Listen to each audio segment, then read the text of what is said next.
So magandang araw mga tropang farmers, no. Bale, ito yung update sa kamatis natin. Sa ngayon ay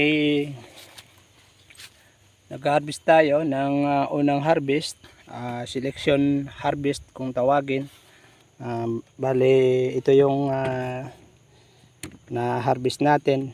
Maghanap pa tayo ng matino-tinong buyer. At sana ay meron tayong mahanap. So, ayan o. Yan yung tagapitas ko. Ito yung anak ko na yan. Tumutulong sa akin magpitas. So, kaya sukudan na yan. May panundo so isa kakrit. Sample buhay.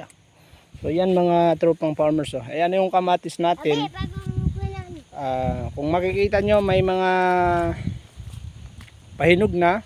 So ito yung bunga niya na itinira sa atin ni Bagyong Ferdi Bibingka, no. So salamat pa rin sa Allah Subhanahu wa Ta'ala, ayan, no, dahil mayroong blessing sa atin. So ito yung mga bunga niya na tinatanggal na, hinarvest na.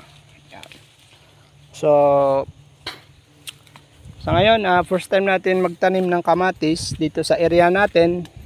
Hindi natin alam kung ang gusto ba nila ay yung may corona o wala. Pero mas maganda kasi pagka may corona ang kamatis, kasi yun ang symbol na siya ay bagong pitas.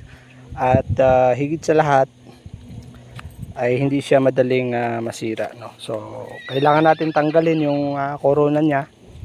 Kasi base sa observation ko sa palengke, lahat ng kamatis na naka-display doon ay wala itong corona niya.